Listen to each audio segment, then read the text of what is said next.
আজকে যে বিষয় নিয়ে তোমাদের সাথে আলোচনা করব সেটা হচ্ছে ক্ষমতা।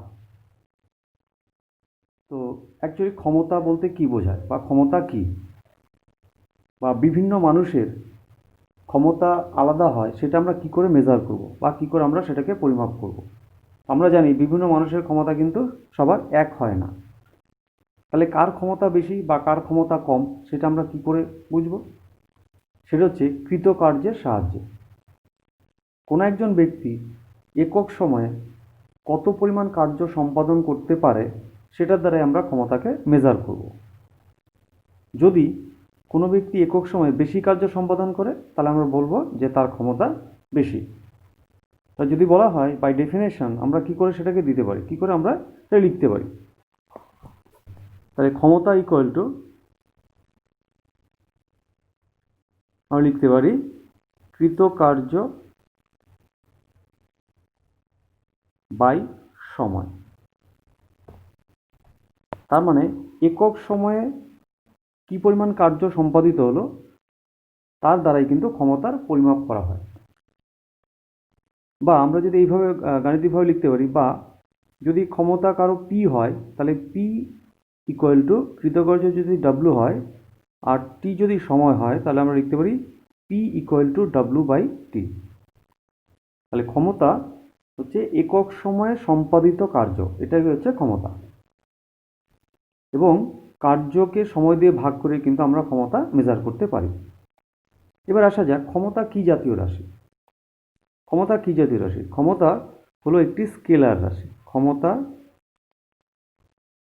একটি স্কেলার রাশি। কেন স্কেলার রাশি? তার কারণ হচ্ছে ক্ষমতা শুধুমাত্র মান রয়েছে, এর কোনো দিক বা অভিমুখ নেই, সেই জন্য ক্ষমতা কিন্তু একটা স্কেলার রাশি। তাহলে আমরা যদি এটাকে মাত্রিয় সংকেত হিসেবে প্রকাশ করি তাহলে আমরা কিভাবে আসতে পারে বা কিভাবে লিখতে পারি যে ক্ষমতার মাত্রা। তো আমরা জানি ক্ষমতা মানে কার্য বাই সময়, কার্য বাই সময় বা কৃতকার্য বাই সময়। তাহলে কার্যের মাত্রা হচ্ছে M L square T to the power -2 আর সময়ের মাত্রা হচ্ছে টি। তো আমরা কী পাচ্ছি? M L square T to the power -3, এটা হচ্ছে ক্ষমতার মাত্রা। দৈর্ঘ্য ভর সময় এই দিয়ে আমাদের প্রকাশ করা, সেটা হচ্ছে মাত্রা M L square T to the power -3। তো ক্ষমতার মাত্রা হচ্ছে M L square T to the power -3। এইভাবে আমরা ক্ষমতার মাত্রাকে বের করতে পারি। এবার ক্ষমতার সাথে বেগের একটা রিলেশন রয়েছে। ক্ষমতার সাথে বেগ, ক্ষমতা ও বেগের সম্পর্ক, ক্ষমতা ও বেগের সম্পর্ক।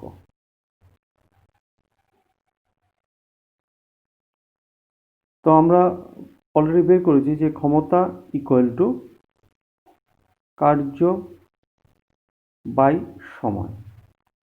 তো কার্যকে আমরা লিখতে পারি, কার্য মানে কি আগে আলোচনা করেছিলাম, কার্য মানে বল ইন্টু সরণ, বল ইন্টু সরণ, এটা হচ্ছে কৃতকার্য বাই সময় নিচে রয়েছে ইকুয়াল টু, এটাকে আমরা এইভাবে লিখতে পারি বল ইন্টু, এটাকে আলাদা করছি সরণ বাই সময়। তাহলে বল সরণ বাই সময় মানে হচ্ছে বেগ। তাহলে লিখতে পারি দেয়ারফর ক্ষমতা ইকুয়াল টু বল ইন্টু বেগ। তাহলে বল এবং বেগের গুণফল দিয়ে কিন্তু ক্ষমতাকে পরিমাপ করা হয়। তাহলে ক্ষমতা একটি স্কেলার রাশি, কিন্তু বল এবং বেগ উভয় কিন্তু ভেক্টর রাশি। তাহলে দুখানা ভেক্টর রাশির গুণফল একটা স্কেলার হতে পারে, এটা একটা উদাহরণ। বা যদি আমরা ভেক্টর দিয়ে প্রকাশ করি তাহলে এইভাবে লিখতে পারি পি ইকুয়াল টু বল মানে হচ্ছে ভেক্টর এফ ডট বেগ মানে হচ্ছে ভেক্টর ভি।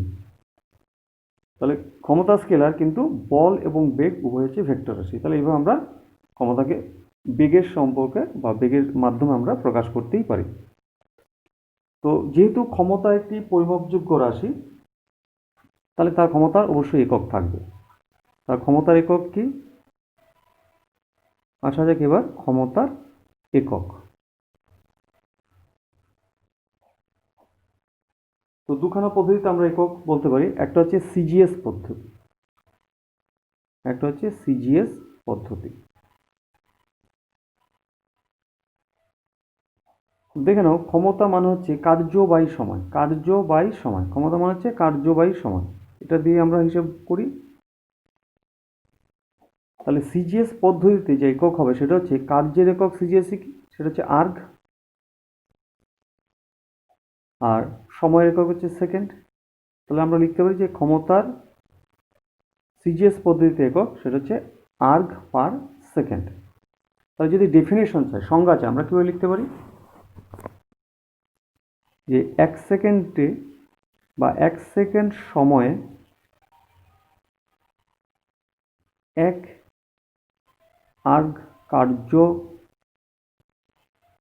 সম্পাদিত হলে ক্ষমতার পরিমাণ হবে 1 আর্গ পার সেকেন্ড। তো এবার লিখতে পারি যে কারো ক্ষমতা যদি 1 আর্গ পার সেকেন্ড হয়, তার মানে বোঝা যাবে যে সে 1 সেকেন্ডে 1 আর্গ পরিমাণ কার্য সম্পাদন করতে পারে। এটা হচ্ছে সিজিএস পদ্ধতি। এবার আসা যাক এসআই পদ্ধতি। তো এসআই পদ্ধতিতে কি একক? এসআই পদ্ধতিতে একইভাবে দেখো, কার্য বাই সময়। তাহলে কার্যের সিজিএস একক আর্গ, কিন্তু এসআই একক হচ্ছে জুল। সময়ের একক সেকেন্ড, এসআই তো সময়ের একক সেকেন্ড। তাহলে আমরা লিখতে পারি জুল পার সেকেন্ড, বা এর একটা নাম রয়েছে, তাকে বলেছে ওয়াট, জুল পার সেকেন্ড বা ওয়াট। তার মানে আমরা লিখতে পারি 1 watt equal to 1 joule per second. তাহলে তোমাকে চাইবে এসআই পদ্ধতিতে ক্ষমতার একক কি তার সংজ্ঞা দাও। তাহলে কি বলবো যে এসআই পদ্ধতিতে ক্ষমতার একক হচ্ছে ওয়াট। সংজ্ঞা কি লিখবো যে 1 সেকেন্ড সময়ে 1 জুল কার্য করার ক্ষমতাকে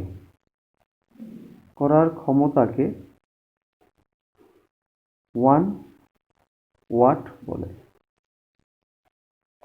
1 সেকেন্ড সময়ে 1 জুল কার্য করার ক্ষমতাকে 1 ওয়াট বলে। তাহলে 1 ওয়াট মানে হচ্ছে 1 জুল পার সেকেন্ড। তো এইভাবে আমরা এসআই পদ্ধতিতে ক্ষমতার একক লিখতে পারি।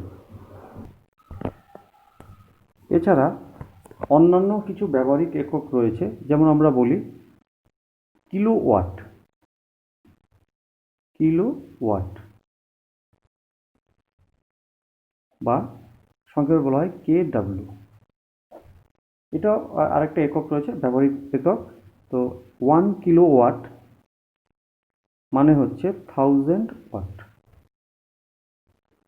তো কাকে বলে ডেফিনেশন যদি হয়, তাহলে এটাকে লিখতে পারি 1000 জুল পার সেকেন্ড।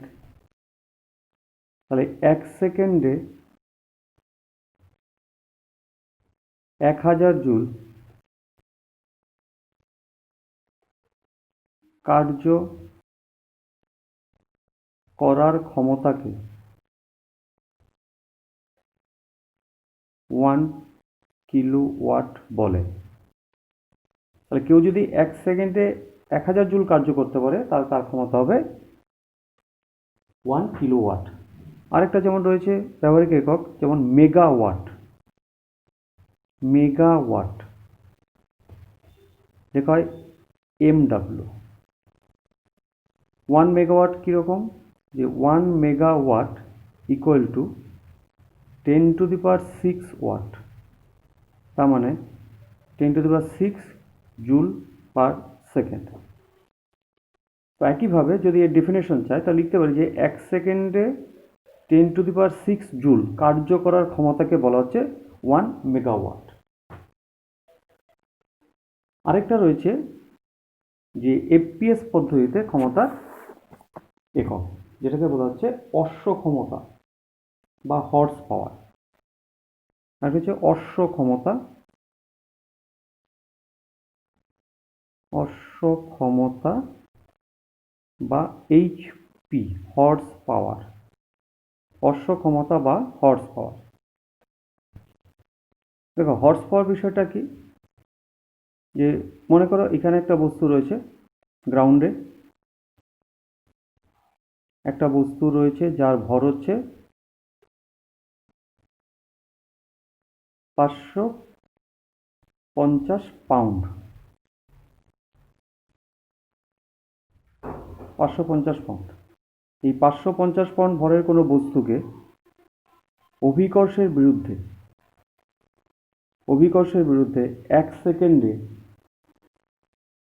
1 ফুট তুলতে হবে। 1 সেকেন্ডে 1 সেকেন্ড সময়ে অভিকর্ষের বিরুদ্ধে 1 ফুট উপরে তুলতে যে ক্ষমতার প্রয়োজন হয় তাকে বলা হচ্ছে এক অশ্ব ক্ষমতা। তাহলে এইভাবে লিখতে পারি যে 550 পাউন্ড ভরের কোনো বস্তুকে 1 সেকেন্ডে অভিকর্ষের বিরুদ্ধে 1 ফুট উপরে তুলতে যে ক্ষমতার প্রয়োজন হয় তাকে বলা হচ্ছে অশ্ব ক্ষমতা। তো অশ্ব ক্ষমতা হচ্ছে এপিএস পদ্ধতিতে ক্ষমতা ব্যবহারিক একক, যাকে ইংরেজিতে বলে হর্স পাওয়ার বা অশ্ব ক্ষমতা।